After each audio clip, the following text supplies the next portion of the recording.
Gloire à Dieu. Que la paix, la grâce et la communion du Saint-Esprit soient votre partage. Que Dieu vous bénisse, que Dieu vous soutienne de là où vous nous suivez. Que la grâce du Seigneur, que la bénédiction de Dieu vous soit accordée en Jésus-Christ. Prions le Seigneur. Éternel notre Père, Dieu Tout-Puissant, le Créateur des cieux et de la terre, le Maître des temps et des circonstances, nous te disons merci, nous te louons, nous te rendons des actions de grâce pour ton amour, ta bonté, ta fidélité, parce que tu es Dieu, parce que tu es Seigneur, parce que tu es le Roi des rois, parce que tu es celui qui dit une chose et la chose arrive. Nous bénissons ton Saint-Nom pour ce moment agréable, ce moment bénéfique pour nous, ce moment de communion fraternelle, de communion spirituelle et de communion avec toi, Seigneur. Sois loué, sois glorifié. Au nom de Jésus, je veux que tu sois au centre de toutes choses, au milieu de nous, au contrôle de toutes choses. Sois loué au nom de Jésus, notre Seigneur et Sauveur. Nous avons prié, nous disons gloire et louange à toi, Seigneur Jésus-Christ. Oh, comparable, inexprimable, c'est l'amour divin, l'amour rédempteur, immuable, comparable, inexprimable, c'est l'amour divin. Oh, l'amour rédempteur. Pour moi, la vie est sauvée par la grâce. Oh, pour moi, l'amour rédempteur. Pour moi, la vie est sauvée par la grâce. Pour moi, l'amour rédempteur. Alléluia. Alléluia. Gloire à toi, Seigneur. Gloire à toi, Jésus. Gloire à toi, les saints d'Israël.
c'est beau, comme c'est doux, et donner.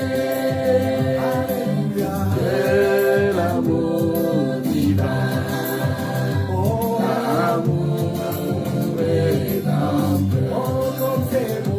Comme c'est beau, comme c'est doux, et donner. Nous bénissons le Seigneur pour ce moment. Nous lui disons qu'il est merveilleux, il est grand, il est redoutable. Il est le Seigneur de gloire, il est le Dieu tout-puissant. Il est notre Père, il est le roi des rois. Il est le lion de la tribu de Juda. Nous sommes heureux encore ce soir de nous retrouver pour la parole de Dieu. Pour moi,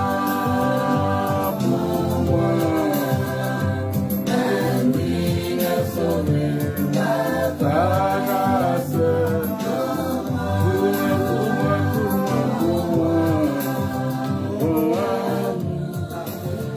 Que Dieu vous bénisse, que Dieu vous comble de sa grâce, que Dieu vous soutienne, que Dieu soit votre Père, qu'il vous accorde toute sa grâce, toutes ses faveurs, que la paix, la grâce et la communion du Saint-Esprit soient votre partage.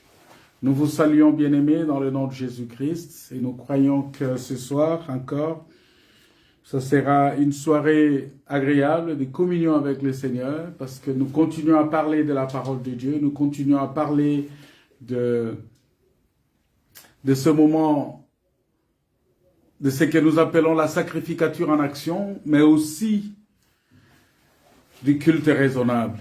Vous savez que en matière de culte, j'ai partagé ce matin avec des frères, je leur dis que les cultes que nous faisons maintenant, c'est comme si on est en train de...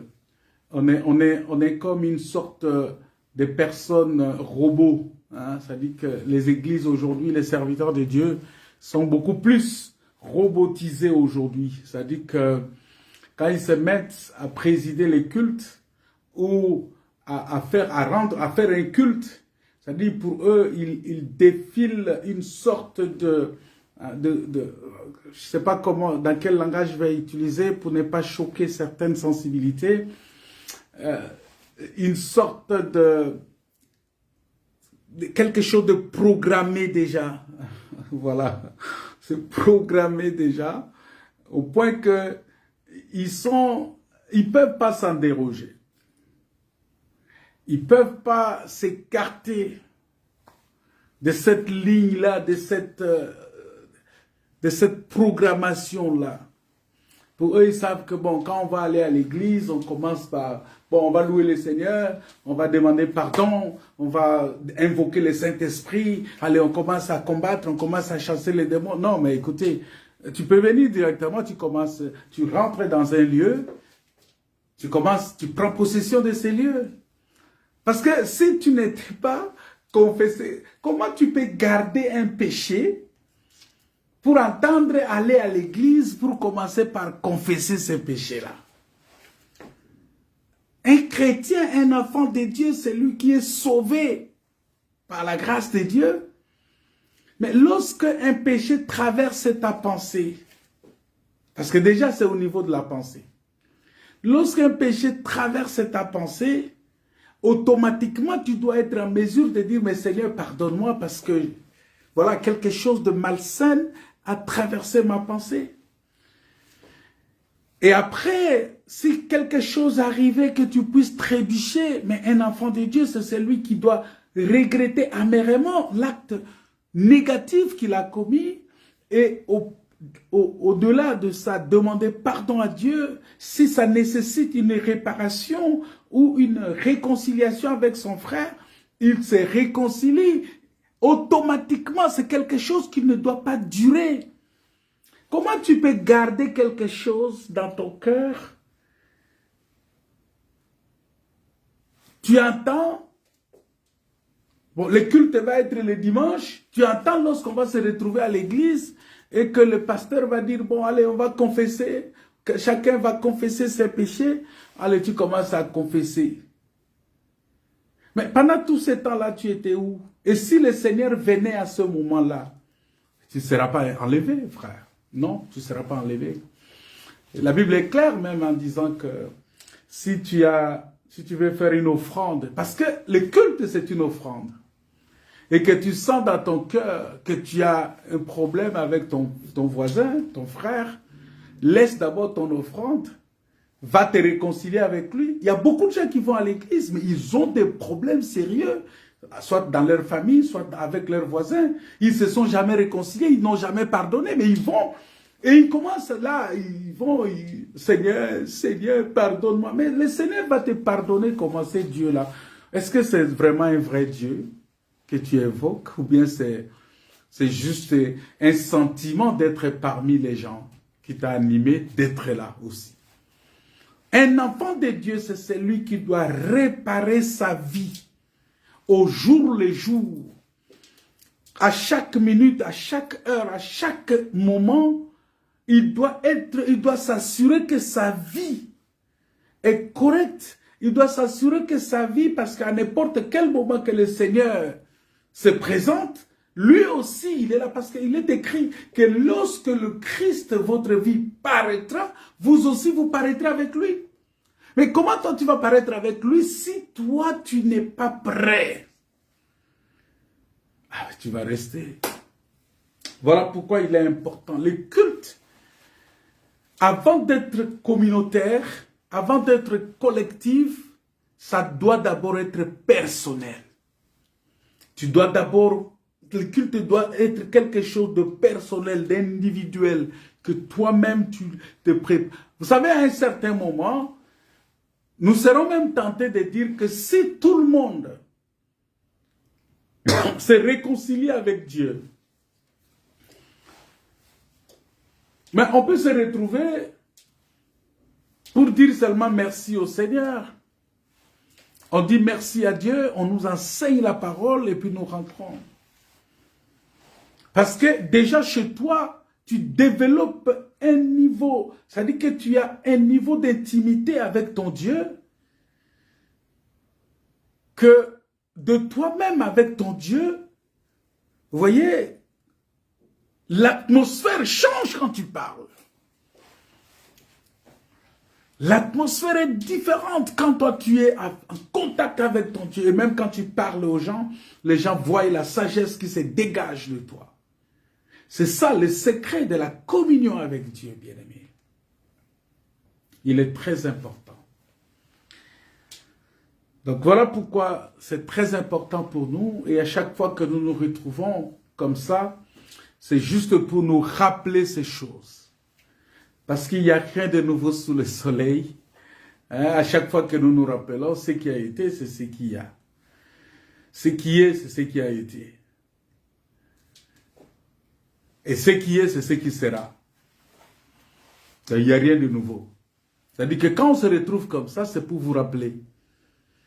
C'est pour vous rappeler cet enseignement-là qui a été donné par Moïse, par Abraham, par Isaac, par Jacob, par Ésaïe, par Jean-Baptiste, par Pierre, par Paul, par Jean. Donc les mêmes enseignements-là qu'ils ont donnés, ce sont les mêmes enseignements que nous apportons aujourd'hui, parce que nous n'avons pas un autre évangile. Et l'apôtre Paul l'a même dit, que si quelqu'un vient vous annoncer un autre évangile, que ce que nous vous avons enseigné, qu'il soit anathème. Pour vous dire tout simplement que tout ce que les apôtres ont enseigné, ce n'était pas seulement pour Corinthe, pour Colosse, pour Thessalonique, pour Éphèse, pour, je sais pas, Macédoine. Non, c'était aussi pour nous. Parce qu'il dit, cette parole est pour vous. Et pour tous ceux que le Seigneur appellera par votre message, par votre prédication. C'est pour vous et pour vos enfants. Et pour tous ceux que le Seigneur appellera. Jusqu'aux extrémités de la terre. Alors, moi, je ne suis pas aux extrémités de la terre. Je suis là au milieu, à quelques kilomètres ici. Parce que quand Dieu parlait par Paul, il était en Galatie ici, c'est dans l'Asie mineure, c'est pas loin de... C'est dans la région de Turquie, entre Turquie et la Grèce. Vous voyez, c'est pas loin. C'est-à-dire pour vous dire tout simplement que il faut faire extrêmement attention et développer un culte personnel, développer un culte, un contact individuel avec ton Dieu. Le secret de la réussite est là-dedans, est dans cette communion-là. Alors, bien aimés, nous voulons prendre notre Bible. Nous allons lire notre Bible dans le livre de Marc. Marc chapitre 11. Parce que nous sommes en train de parler des arbres. Les cultes raisonnables, mais voir comment Dieu s'est manifesté à travers les arbres. Parce que nous avons vu dans la sagesse de Salomon qu'il a enseigné aussi sur les arbres. Il a donné l'explication des arbres. Il a parlé des arbres, Salomon. Et avec cette sagesse-là, quand il a enseigné sur les arbres, il a démontré que Jésus-Christ c'était lui l'explication, c'était lui la réalité, c'est lui la réalité de tout ce que Dieu a créé. Parce que quand Dieu a créé les ciels et la terre, la Bible dit la terre était informe et vide. La terre était informe et vide. Et Dieu vient créer la femme, Dieu vient créer l'homme. Et Dieu fait mourir l'homme pendant un temps. C'est-à-dire que Dieu endort l'homme pendant un temps. Et Dieu va sortir parce que pendant que Dieu est en train de créer la femme, l'homme dormait. C'est-à-dire que l'homme n'était pas capable, l'homme ne pouvait pas dire non Seigneur, crée-moi la femme avec telle figure, avec telle forme, avec telle, non, avec telle chevelure, avec, non. L'homme dormait et Dieu a créé la femme. Mais ce qui est rassurant, c'est que la femme est sortie de l'homme. C'est-à-dire que c'est l'homme qui a été recréé. Voilà. La femme est la récréation de l'homme. La femme doit être la nouvelle créature de l'homme. La femme doit être la manifestation de l'homme. La femme doit être la révélation de l'homme. La femme doit être ce que l'homme est réellement. Parce que ce que je suis réellement, c'est ce qu'est ma femme. Et c'est ça. C'est-à-dire que l'Église doit être ce qu'est Jésus, ce qui est Christ. Sinon, Adam ne peut pas dire, ah, cette fois-ci, celle-ci est chère de ma chair. Bon, Marc chapitre 11. On va commencer au verset 12. Vraiment, je vais lire le texte et après on va passer à l'explication. C'est très important pour nous. Marc chapitre 11.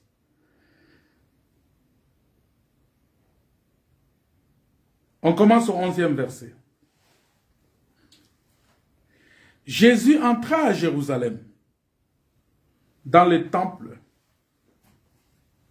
C'est-à-dire, quand il est allé à Jérusalem, il est entré dans le temple. Quand il eut tout considéré, comme il était déjà tard, donc quand il a tout fini, et qu'il était déjà tard, il s'en alla à Béthanie avec les 12.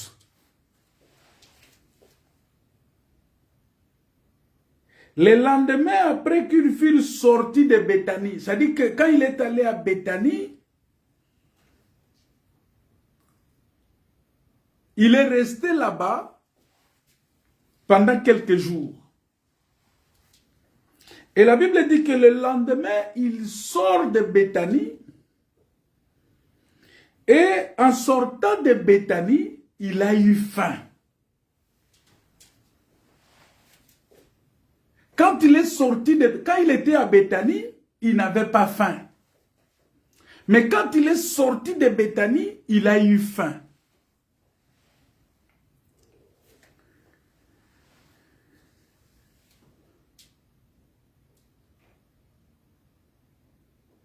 Et apercevant de loin un figuier qui avait des feuilles, il alla voir s'il y trouverait quelque chose. Et s'en étant approché, il ne trouva que des feuilles, car ce n'était pas la saison des figues. Prenant alors la parole, il lui dit, il parle maintenant au figuier. Ah, donc le figuier a des oreilles. Jésus parle au figuier. Et le figuier doit écouter ce que Jésus dit. Parce que je vous avais dit que si vous lisez dans le livre de Juges chapitre 9, vous allez voir qu'on parle de l'apologue de Jotham. Et là-bas, on nous montre comment les arbres parlent. Les arbres s'expriment. Les arbres démontrent, ils parlent de leur statut, de leur vertu, de leur qualité. Et chaque arbre reconnaît la grâce que Dieu lui a faite. Ah, donc je comprends que les arbres aussi ont reçu la grâce du Seigneur. Car ce n'était pas sa saison, la saison des figues. Alors, prenant alors la parole, il lui dit que jamais personne ne mange de ton fruit. Et ses disciples l'attendirent. Vous voyez? C'est-à-dire que quand il a parlé aux arbres, les disciples qui étaient là ont attendu.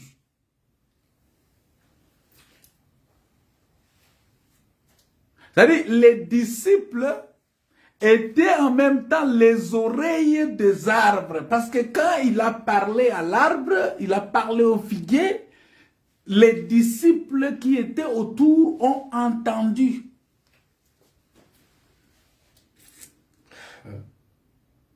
La parole de Dieu, elle est profonde. Ils arrivèrent à Jérusalem. Et Jésus, entrant dans le temple, il s'est mis à chasser ceux qui vendaient et qui achetaient dans les temples. Il renversa les tables, les changeurs et les sièges des vendeurs de pigeons. Et il ne laissa personne transporter aucun objet à travers le temple. Et il enseignait et disait, n'est-il pas écrit que ma maison sera appelée une maison de prière pour toutes les nations? Mais vous en avez fait une caverne de voleurs. Les principaux sacrificateurs et les scribes, l'ayant entendu, cherchèrent les moyens de le faire mourir. Car ils le craignaient parce que toute la foule était frappée de sa doctrine. Quand le soir fut venu, Jésus sortit de la ville. Il sort maintenant de la ville. Le matin, c'est-à-dire qu'il a passé la nuit en dehors de la ville. Parce que vous devez comprendre que Jésus, il passait la nuit dans les montagnes des Oliviers. C'est là où il passait les nuits, c'est là où il passait tout le temps, toute la nuit dans la prière. Jésus préparait sa journée la nuit. C'est-à-dire que pendant que toi tu dors, Jésus lui travaille. Et quand il se réveille le matin, il vient, c'est pour opérer les miracles, pour que toi tu vois le miracle et que tu crois en lui. Mais ce miracle-là qu'il opérait, c'est travailler la nuit. C'est-à-dire que c'est la nuit, pendant toutes les nuits, il était là toujours en prière. son âme était en prière, son esprit était en contact. Dieu, c'est-à-dire qu'il était là en contact avec son Père.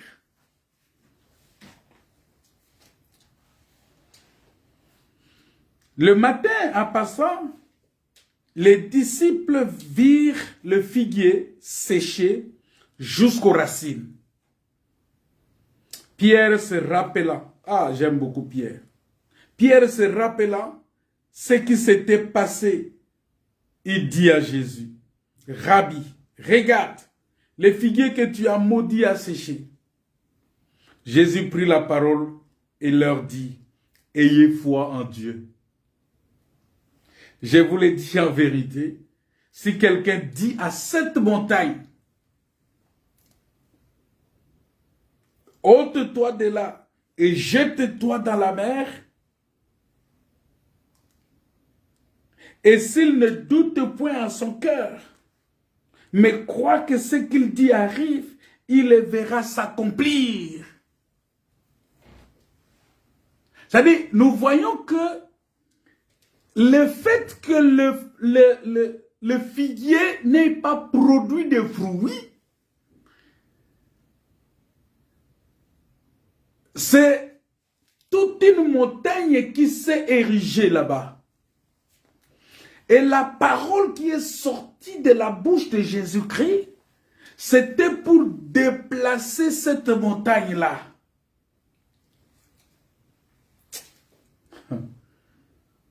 C'était pour déplacer cette montagne. Quelle était cette montagne-là?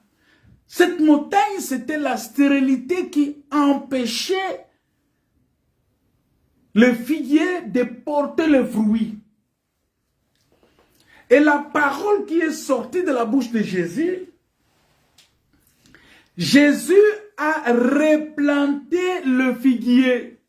C'est-à-dire le figuier là devrait mourir. Parce qu'il a jeté sur le figuier toute la malédiction, toute la famine, tous les problèmes du peuple. Parce que tout celui qui devrait venir chez le figuier, c'était pour trouver la nourriture. Mais puisque le figuier ne pouvait pas porter le fruit, il a jeté la malédiction sur le figuier. Et le figuier ne pouvait plus porter de fruits. Et le peuple qui venait ne pouvait plus retrouver le fruit dans ces figuiers-là. C'est-à-dire, il y a un temps où Jésus a déclaré que cet arbre-là ne peut plus porter de fruits. Ce temps-là, je vous avais expliqué. Et vous allez voir que le même figuier-là, il va revenir encore et il va porter des fruits. Mais on le verra plus tard. Bien-aimés dans le Seigneur, qu'est-ce que nous comprenons ici?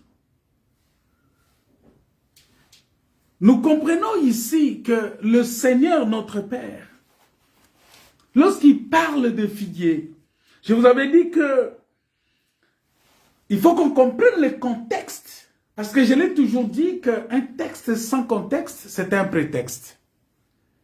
Il faut comprendre le contexte dans lequel le Seigneur a parlé.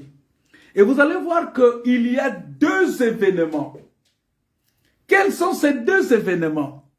Il y a d'abord l'entrée de Jésus-Christ à Jérusalem.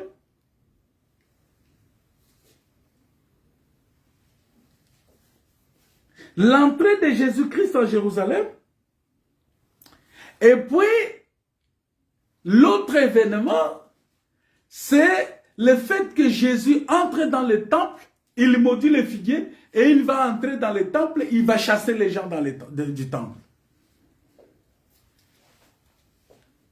Et l'événement de figuier se présente au milieu.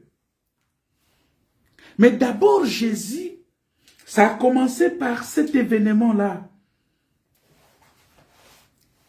Parce que vous devez savoir que le figuier, c'est un arbre vraiment assez particulier qui donne souvent ses premiers fruits vers le printemps.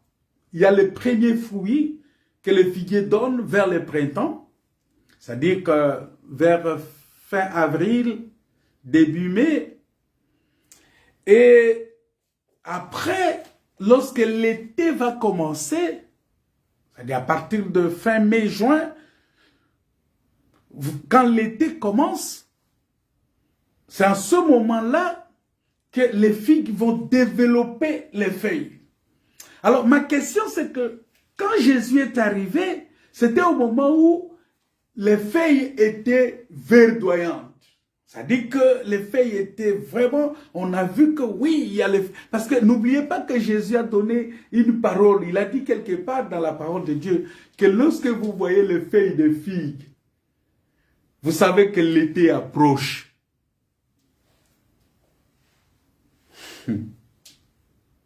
Parce que ça fait partie des signes de temps, les feuilles de figues. Alors quand Jésus a vu les feuilles, il a dit non, non, non, certainement, il y a des fruits, il y a les fruits là-bas. Mais curieusement, parce que il est venu pendant ce temps-là, il aurait dû trouver quand même quelques fruits hein, de l'avant-saison, en fait, les fruits les premiers fruits du printemps, là, il aurait dû les trouver. Parce que la particularité vient du fait que ces premiers fruits sont souvent très précoces. Et puisque c'est précoce, parce que le printemps n'est pas la véritable saison des figues. Non, il n'est pas vraiment la véritable saison des figues. La véritable saison des figues, c'est l'été. Et la récolte se fait vraisemblablement vers le mois d'août. C'est en ce moment-là qu'on peut récolter les fruits de figuier, donc les figues. Mais qu'est-ce qu'on a constaté? On a constaté que il n'a rien trouvé, ni mûr, ni pas mûr. Ce qui était anormal pour ces figuiers. Très, très, très anormal. Ça dit que Jésus a constaté que non, non, non, non, ces figuiers ici, il est stérile. Alors, quelque chose qui est déjà, un arbre qui est déjà stérile, tu vas aller maudire ça encore. C'est-à-dire, tu ajoutes encore un autre malheur sur le malheur qu'il y a déjà. L'arbre lui-même était déjà stérile. Maintenant, tu prononces encore une malédiction sur ça.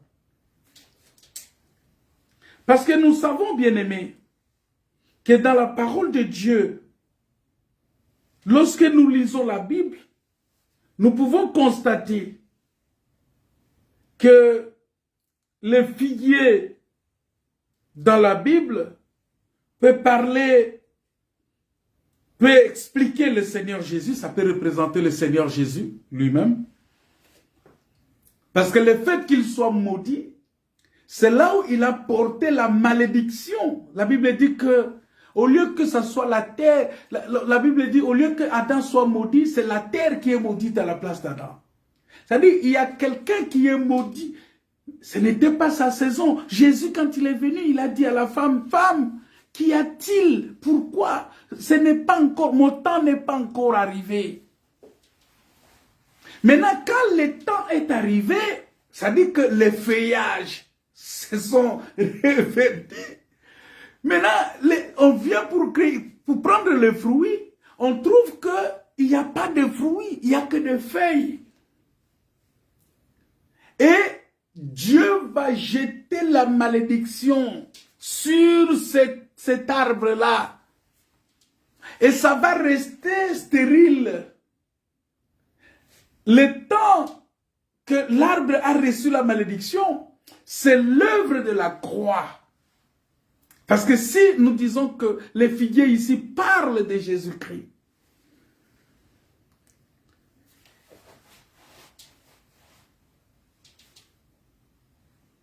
parce que dans ces figuiers-là, si vous lisez dans le livre de Joël, je pense que vous allez voir qu'il parle aussi de la richesse qui est dans le figuier.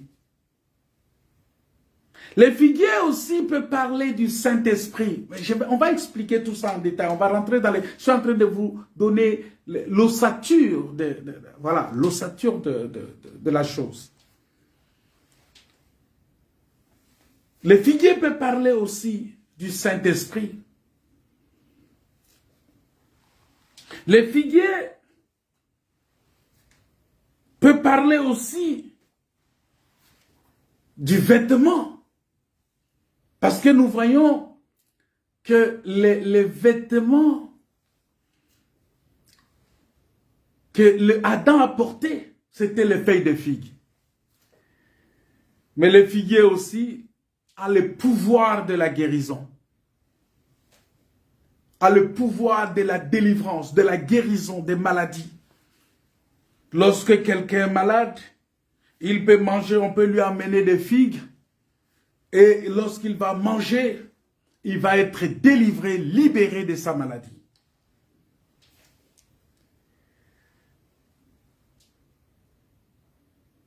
Donc nous voyons que dans ces choses, il y a beaucoup de matière à apprendre dans le figuier. Beaucoup de matière à apprendre. Voilà pourquoi lorsque nous regardons, lorsque nous voyons ce que Dieu a dit, nous voyons que Jésus va entrer à Jérusalem. Et en entrant à Jérusalem, il demande qu'on lui amène un anneau que personne n'est jamais monté dessus. Et il va prendre cet anneau-là, il va monter dessus, il va entrer à Jérusalem. Mais regardez ce que la parole de Dieu dit. La parole de Dieu dit que ceux qui étaient devant et ceux qui étaient derrière, là je suis au verset 9 du chapitre 11, on dit ceux qui précédaient et ceux qui suivaient Jésus. Il y a des gens qui ont précédé Jésus, qui sont venus avant, et il y a des gens qui vont venir après, qui vont le suivre. C'est-à-dire ces deux peuples-là se sont retrouvés ces jours-là.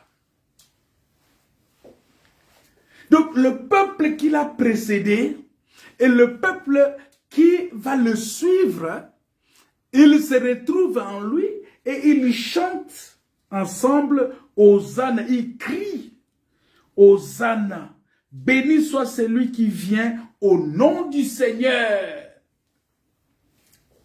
Donc nous comprenons que ceux qui ont précédé, c'est Abraham, c'est Isaac, c'est Jacob, c'est Israël. Tous ceux-là qui l'ont précédé et tous ceux qui les suivent, c'est-à-dire les apôtres et l'Église et le peuple des nations, ils étaient là en train de chanter Alléluia. Ils étaient là en train de chanter Hosanna. Ils étaient là en train de crier Hosanna, celui qui vient au nom de Jésus, au nom du Seigneur. Ceux qui précédaient et ceux qui suivaient Jésus, ils criaient. Voilà Jésus qui rentre à Jérusalem, qui est réussi comme un roi, pour que la parole de Dieu, la parole prophétique que Dieu nous a dit dans Psaume 118, si vous regardez, si vous lisez le Psaume 118, vous allez voir que cette prophétie qui a été dite, et même dans Zacharie chapitre 9, vous allez voir que il y a la prophétie qui a été donnée au sujet de Jésus-Christ, que le roi viendra et que les portes s'ouvriront et que le roi de gloire va rentrer et il sera célébré. Mais attention, il sera célébré pour un temps et le même peuple qui l'a célébré, c'est le même peuple qui va réclamer sa mort. Pourquoi? Parce que sa mort est pour le bien de ce peuple-là qu'il a célébré. Parce que si Jésus ne meurt pas, le peuple qu'il a célébré va être victime de la gloire. C'est-à-dire qu'il ne va pas vivre cette gloire-là. Il sera pourchassé par les rois de ce monde, par les princes de ce monde. Alors pour que ce peuple soit protégé, il va falloir que le Christ, le Seigneur, puisse mourir. Voilà pourquoi vous allez voir que le même Christ qui a été célébré, le même Christ qui a été applaudi par cette foule-là, par ceux qui ont précédé, parce que dans Pierre on dit, les prophètes ont prophétisé touchant ces choses, ils ont annoncé la souffrance et la gloire dont elle serait suivie. Vous voyez, c'est-à-dire qu'ils ont annoncé déjà la souffrance de Christ et la gloire dont elle serait suivie. Cette souffrance et cette gloire-là a été résumée ces jours-là par l'entrée de Jésus-Christ. Voilà pourquoi quand il entre à Jérusalem, il se dirige droit vers le temple. Et en arrivant dans le temple, il va trouver maintenant des personnes qui sont en train de vendre dans le temple. Il dit non, non, non, votre place n'est pas ici. Voilà la mission du Seigneur Jésus-Christ. Sa mission, c'était pour venir déloger tous ces gens-là qui ont pris place dans le temple, dans la maison de Dieu. Parce que le diable a pris place dans le temple de Dieu. Quand Adam a péché, quand Adam est tombé dans le péché, le diable a pris place dans le temple. Il a commencé à faire ses affaires, à vendre ses choses. Et il fallait maintenant que le Seigneur vienne le chasser de là. Le Seigneur vienne chasser les prédateurs. Des gens qui sont là, des brigands, des vendeurs d'illusions, des commerçants. Voilà pourquoi ne vous étonnez pas aujourd'hui si vous voyez qu'il y a des pasteurs qui vendent l'onction, qui vendent, ils voyagent, ils amènent des bouteilles d'huile, ils amènent de l'eau, ils vendent aux gens. Ce sont des commerçants. Des gens qui vendent la prière. Oh non, pour que je fasse une prière pour toi, prépare une offrande, une bonne offrande, comme ça je vais faire la prière pour toi. Ce sont des vendeurs, ce sont des commerçants. Et ce sont ces gens-là que Jésus est venu chasser du temple. Il dit non, le temple est ici.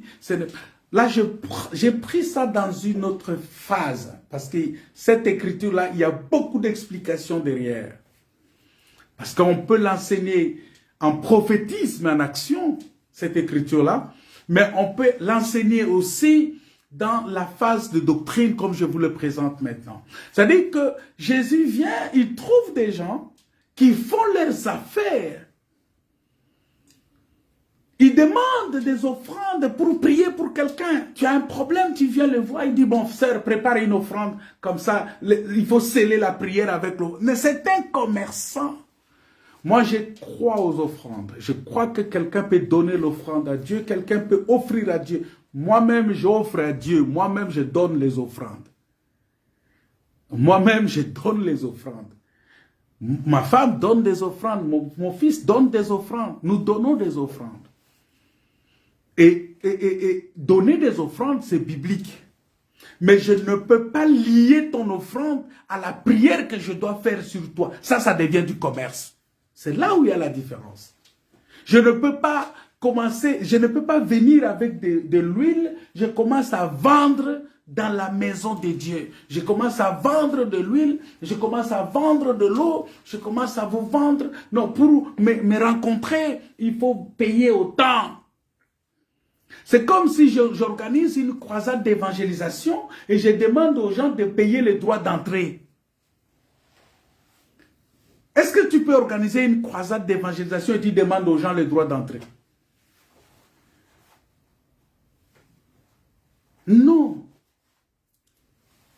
La Bible ne nous autorise pas de demander des offrandes lorsque nous allons évangéliser les gens. C'est lorsque les gens viennent que ces gens-là, Dieu a demandé les offrandes d'Israël dans le désert. Il n'a pas demandé les offrandes lorsqu'Israël était là-bas, en Égypte. Non, c'est dans le désert qu'il a dit à Moïse, tu vas ramasser les choses chez le peuple, ils vont apporter des offrandes et ça va servir de construire le tabernacle. Ça va servir de soutenir l'œuvre de Dieu dans le désert. C'est-à-dire qu'il faut d'abord, la mission que Dieu nous a donnée, c'est d'abord de sortir les gens. Voilà pourquoi si vous lisez, vous allez voir le mouvement que Jésus a fait. Il rentre dans Jérusalem, il sort, il revient. C'est-à-dire, il va prendre les gens. Il vient avec eux, il rentre avec les gens dans les temples. Et quand il entre avec les gens dans les temples, ce sont des gens qui les a pris de partout. Parce que parmi ces gens-là, il y a ceux qui les suivaient, il y a ceux qui l'ont précédé.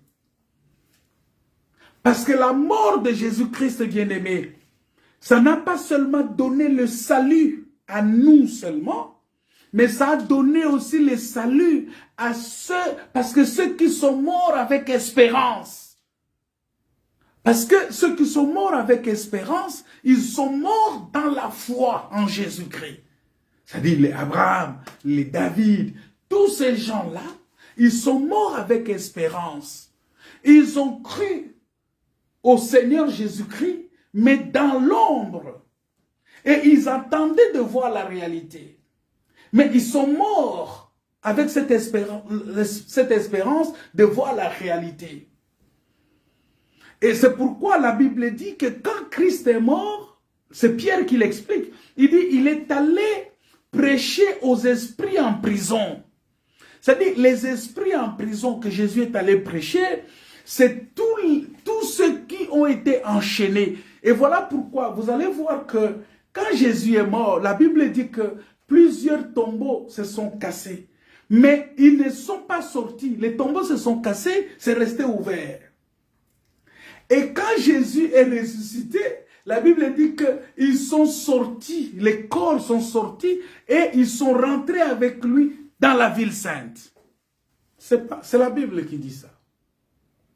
Vous voyez? Ça veut dire qu'il a libéré ses captifs pour accomplir cette mission-là que Dieu lui avait donnée.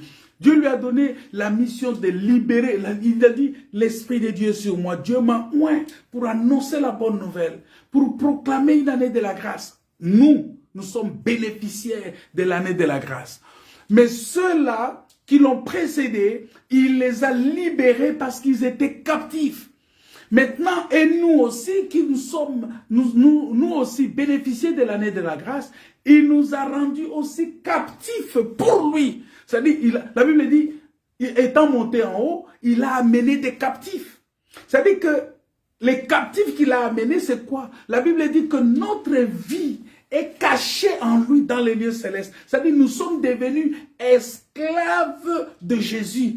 Nous étions esclaves du diable, il nous libère de là et il fait de nous ses esclaves, il fait de nous ses captifs, il fait de nous ses dépendants. Nous dépendons de lui. C'est pourquoi il dit, sans moi, vous ne pouvez rien faire.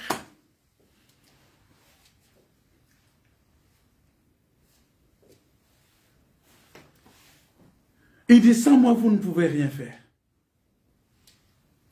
Donc nous comprenons ici que Jésus-Christ, vous voyez, la même semaine-là, parce que ce n'est pas par hasard, si Marc a placé cet événement-là, ou le récit du figuier entre les deux événements. Cela permet, entre autres, parce que nous comprenons qu'entre les deux événements, les figuiers ici parlent d'Israël.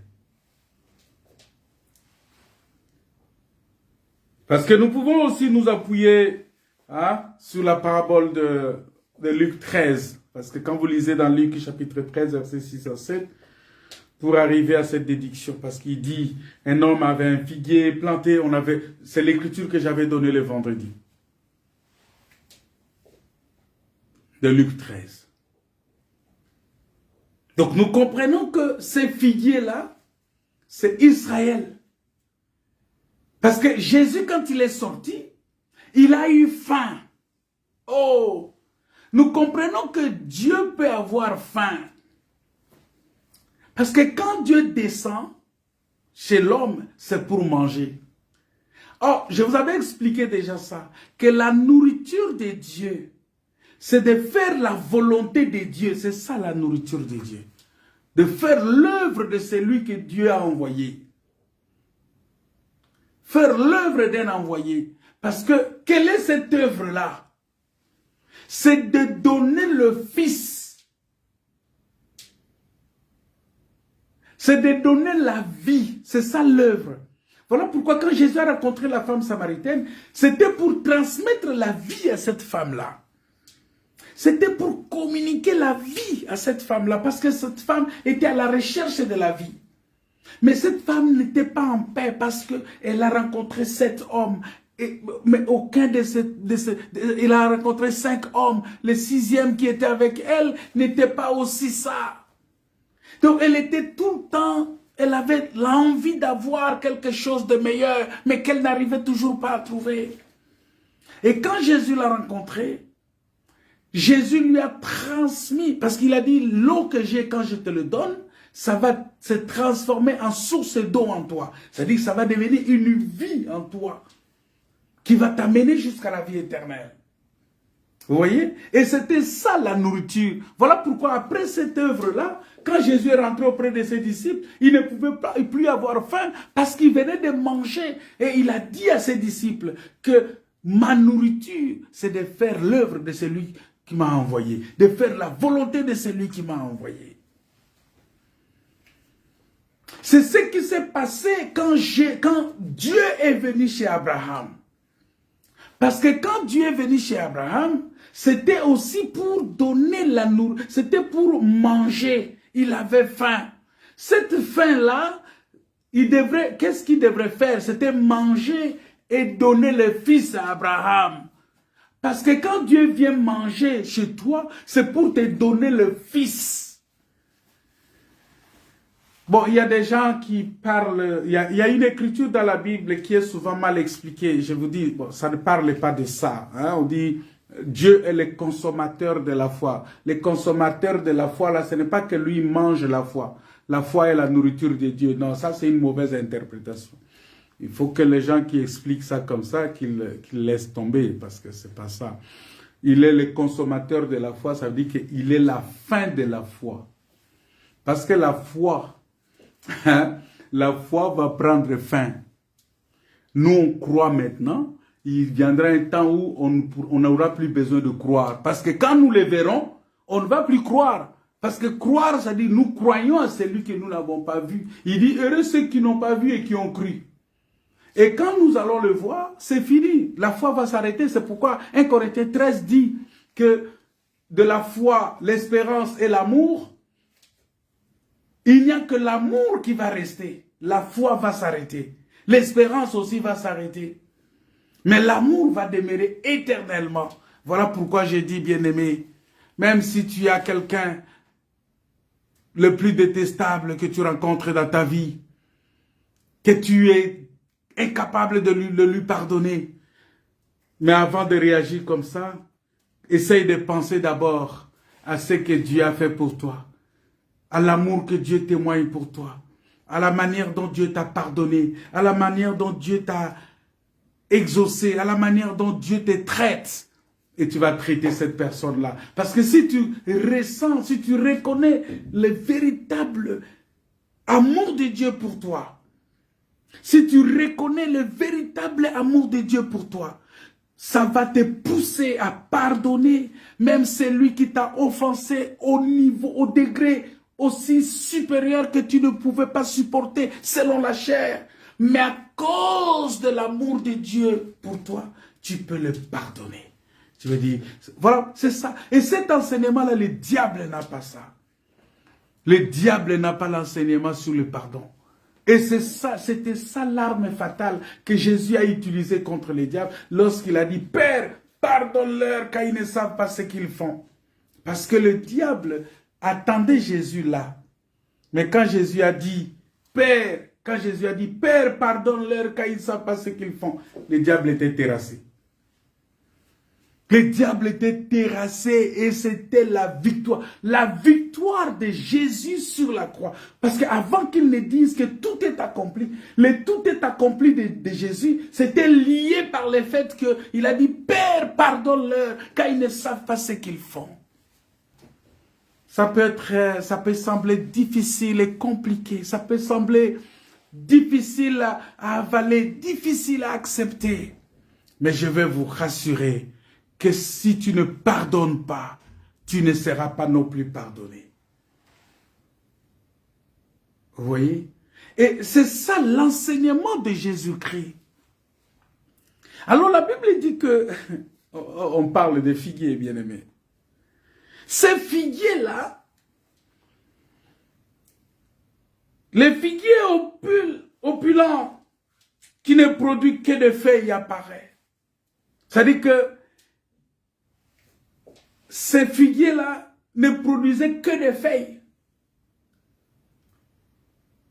Et quand Jésus a vu ces figuiers, Jésus a été attiré par les feuilles. Il a vu que non, avec les feuilles ici, c'est sûr qu'il y a des fruits dedans. Alors Jésus va. C'est là où il y a un frère qui m'a posé la question. Mais Jésus est Dieu, il pouvait savoir quand même que ces figuiers... Ben oui, bien sûr, il savait. Mais s'il est parti là-bas parce qu'il savait, et il savait aussi que ce n'était pas le temps pour que ces figuiers-là puissent porter des fruits. Mais c'était tout un enseignement qu'il voulait nous donner, que Israël, quel que soit l'enseignement, quel que soit le temps, Israël ne pouvait pas produire les fruits. Parce que si Israël avait produit des fruits, il n'allait pas demander la mort de Christ. Vous voyez? C'est Israël qui a demandé la mort. Il dit qu'il soit crucifié. Oh! Mais Israël, toi qui as vu le Seigneur entrer en gloire, tu as étalé même des pailles, tu as coupé des rameaux, tu es venu chanter Hosanna, Hosanna, Hosanna. 4 jours après, 3 jours après, quelques jours seulement après, le même Israël là va demander que Jésus soit crucifié. Ah, nous comprenons que cet arbre-là de figuier est un arbre stérile, qui ne peut pas. Et il dit, ça dit que Israël, malgré la loi, malgré le culte, malgré les cérémoniels, malgré tout ce que Dieu a donné à Israël, Israël ne pouvait pas porter de fruits. Malgré tout ce que Jésus a fait, Israël ne pouvait pas. Voilà pourquoi Israël va demander. Et en demandant la mort d'un innocent, Israël a accepté aussi d'être écarté. L'écartement d'Israël, c'est-à-dire que la mise à l'écart d'Israël, c'est aussi un signe de malédiction. C'est un signe de malédiction. Cette malédiction-là sera ôtée quand Jésus reviendra. Parce que Israël vit cette malédiction-là pour avoir crucifié le Messie. Mais l'acte de crucifier le Messie, c'est aussi pour faire accomplir la volonté de Dieu afin que nous soyons sauvés. Maintenant que nous sommes sauvés, Jésus-Christ va retourner en Israël. Israël va produire les fruits en ce moment-là. C'est-à-dire quoi? La Bible dit que quand Jésus reviendra, tout il les verra, même ceux qui l'ont percé, ils les verront. Ceux qui l'ont tué, ceux qui ont demandé sa mort, ils les verront.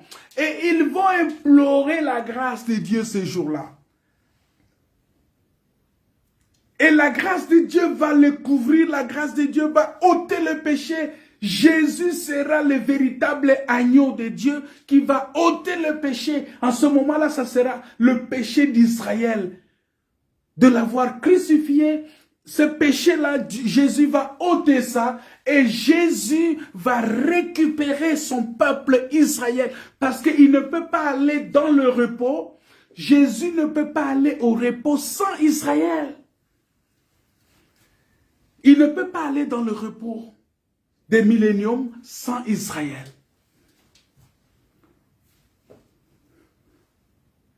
Donc, il faut que Israël sorte pour aller dans le millénium. Et nous verrons comment, on verra ça quand on va parler du figuier qui se réverdit. Donc, pour vous dire tout simplement, bien-aimés dans le Seigneur, que d'une manière ou d'une autre, cette parole-là, cette vérité-là, se rapporte aussi à nous. Parce que lorsque nous regardons ces figuiers-là, nous voyons que ça nous appelle, ça nous interpelle aussi. Ça nous invite à la réflexion. Il m'invite aussi à me demander de quelle sorte de figuier je suis.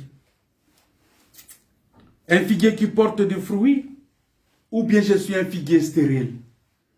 Est-ce que je suis un figuier qui montre seulement des feuilles? Ou bien je suis un figuier qui a des fruits? Parce que la Bible dit, tout arbre qui ne porte pas de fruits sera coupé et jeté. Est-ce que je suis de cet arbre-là qui ne porte pas de fruits? Mais la différence avec nous, c'est que si nous ne produisons pas les fruits, et que nous soyons coupés, c'est-à-dire nous ne serons pas récupérés après. Il faut faire attention à ça. Parce que nous ne sommes pas... L'alliance avec Israël, c'est une alliance qui est totalement différente de notre alliance. L'alliance que Dieu a traitée avec Israël, parce qu'il dit, tout Israël sera sauvé. En fait, quand il dit tout Israël sera sauvé, il faut que j'explique ça aussi.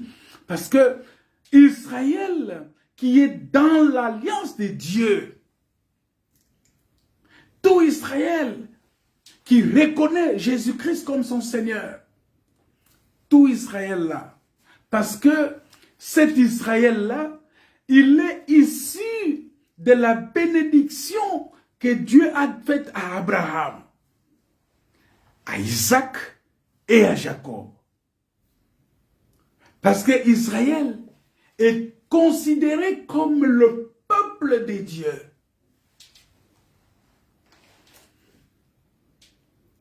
Le fils de Dieu.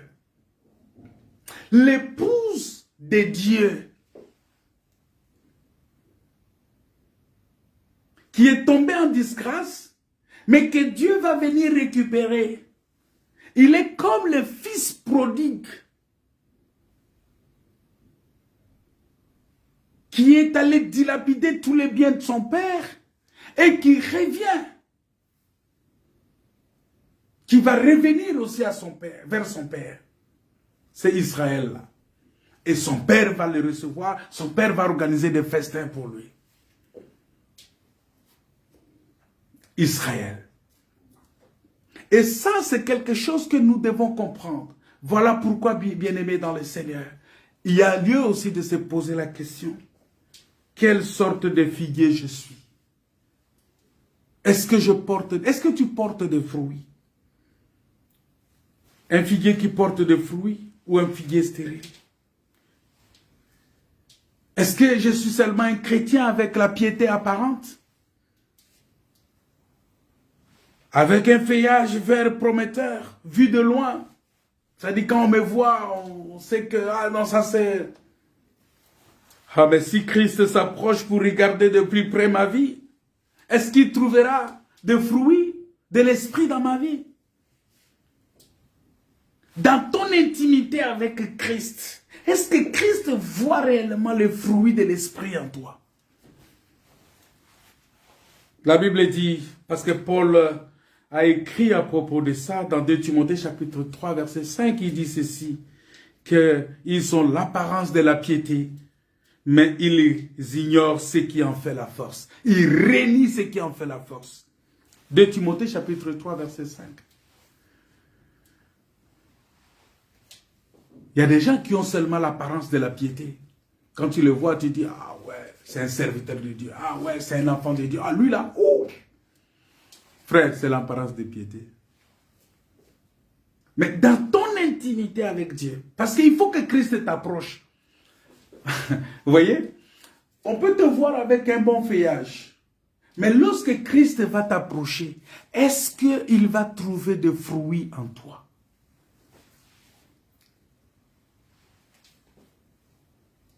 Parce que Jésus,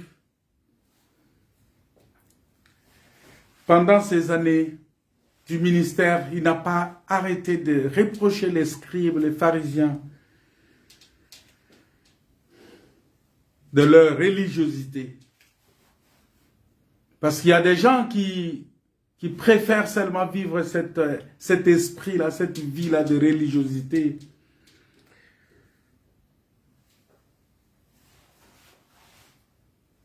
Parce que il dit, ce peuple-là, ils m'honorent seulement de l'œuvre, mais leur cœur est loin de moi.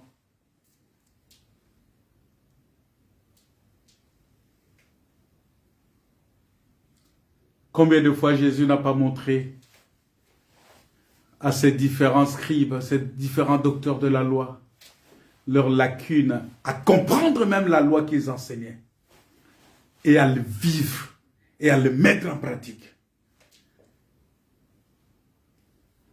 Voilà pourquoi il est très important pour nous, bien-aimés. À quoi cela sert-il d'acclamer Jésus roi le dimanche? Comme ont fait ces gens-là, et puis dans la semaine le crucifier. À quoi ça sert? Tu viens l'acclamer le dimanche, tu dis, ah, alléluia, Hosanna, tu chantes, tu danses. Mais quand tu rentres chez toi, tu le crucifies. À quoi ça sert? Si je ne vis pas en conséquence. Parce que si je viens l'acclamer, je dois vivre aussi en conséquence. Je dois accepter de mourir avec lui. Je dois accepter de souffrir avec lui. Je dois accepter de vivre tout ce qu'il me demande. À quoi cela me sert-il d'acclamer? À quoi cela me sert-il de me rappeler la mort et la résurrection de Christ si je ne vis pas en conséquence? À quoi ça me sert? Parce que nous devons vivre la parole de Dieu. Nous devons vraiment nous assurer que nous portons des fruits dignes de la repentance. C'est ce qui nous manque. Nous pouvons avoir des feuillages, nous pouvons avoir toutes ces choses-là, toutes ces apparences de piété. Mais il est important pour nous. Parce qu'il me faut prendre donc en garde. Il faut vraiment que je prenne garde. Je prenne véritablement garde. Parce que, en sachant qu'en n'ayant pas de fruits, je ne vienne aussi à perdre les feuilles. Parce que quand je ne porte pas de fruits, je vais perdre les feuilles. C'est ce qui est arrivé à ces figuiers-là. Parce que lorsqu'il a été maudit, ces figuiers, ben il a perdu les feuilles. Parce que quand les disciples sont retournés, quand Jésus et les disciples sont retournés par là, ils ont vu que l'arbre est devenu sec. Donc ça dit même les feuilles là, il s'est perdu. Ah mais ça c'est la mort, c'est la mort. Voilà pourquoi nous devons peut-être un peu pousser notre réflexion un peu plus loin pour comprendre.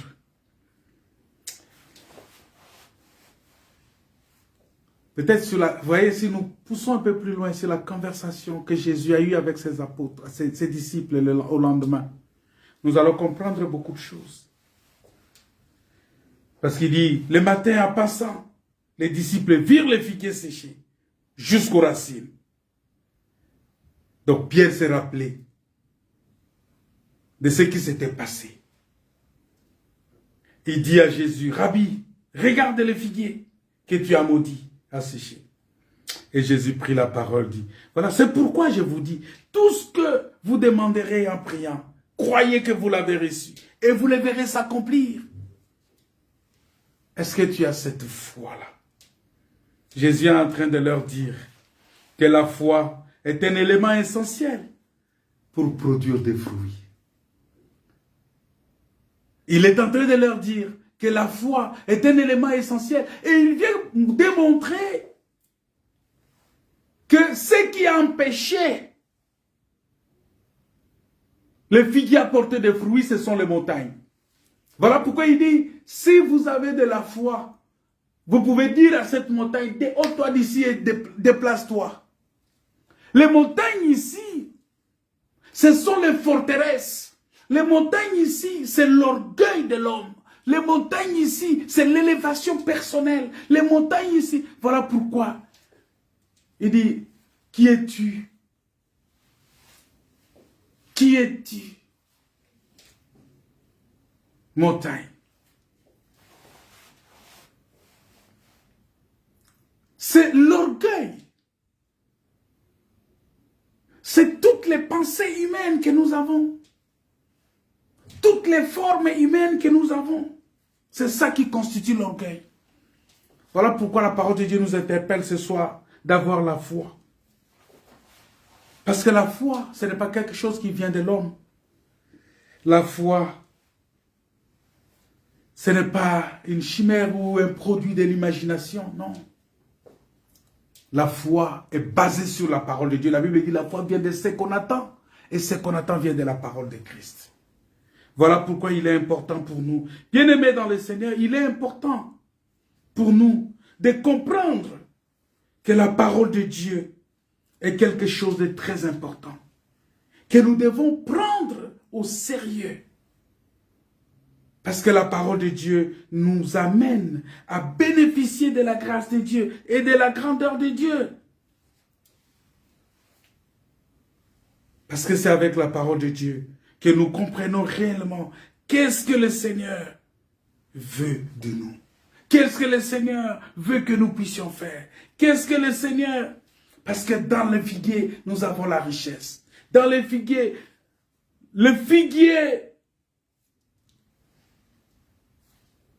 soigne. Mais si le figuier ne porte pas de fruits, mais ça ne peut pas soigner. Parce que vous allez vous souvenir que la Bible dit que le figuier a servi pour soigner Ézéchias. Les figuiers ont servi, les figues ont servi pour soigner Ézéchias qui était malade.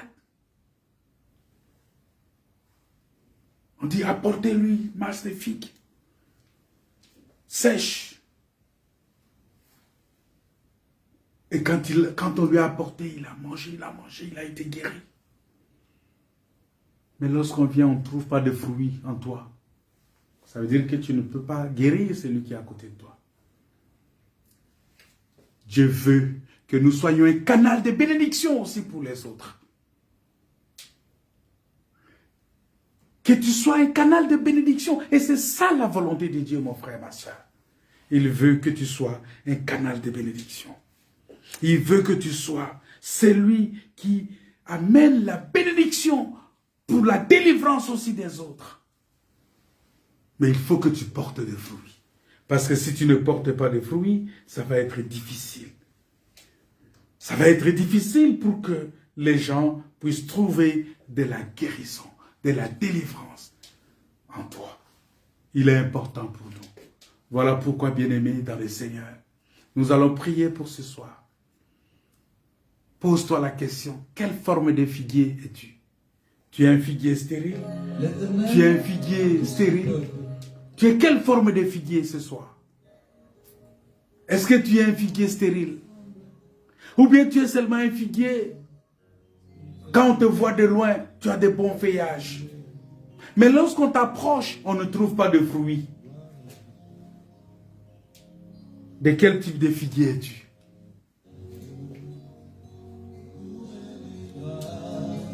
Quel type de figuier es-tu, mon frère, ma soeur? Recommande ton sort à l'Éternel. Prie le Seigneur que tu sois un canal de bénédiction pour les autres. Que tu sois un canal de bénédiction, de délivrance pour ceux qui te suivent. Pour ceux qui sont avec toi. Pour ta famille. Pour tes proches. Pour tous ceux qui t'approchent.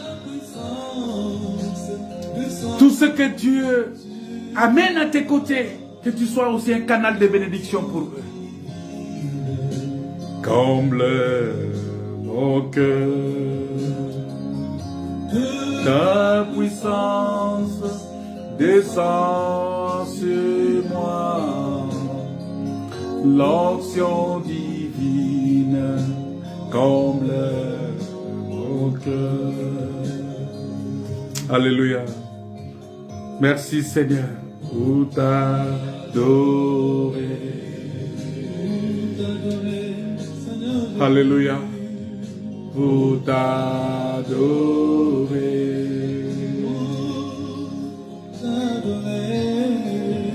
Pour t'adorer. Seigneur Jésus, me voici pour toi.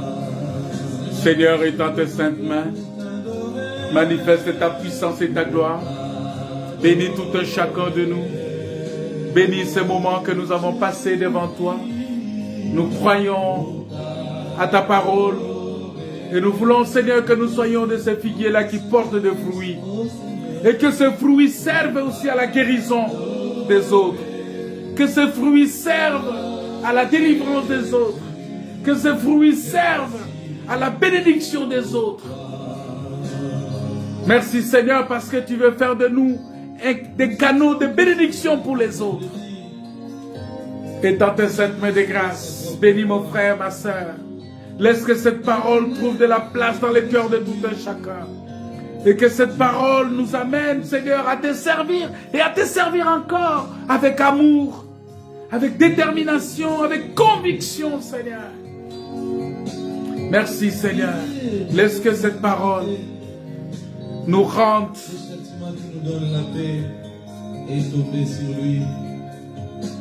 capables d'avoir part à l'héritage des saints dans la lumière. Et que nous soyons capables de porter de fruits dignes de la repentance. Au nom de Jésus. Au nom de Jésus. Soyez bénis, mes frères et sœurs. Soyez bénis, que le Seigneur vous bénisse, que le Seigneur vous comble de sa grâce. N'oubliez pas notre culte, nous allons nous retrouver encore vendredi pour écouter la parole de Dieu à la même heure.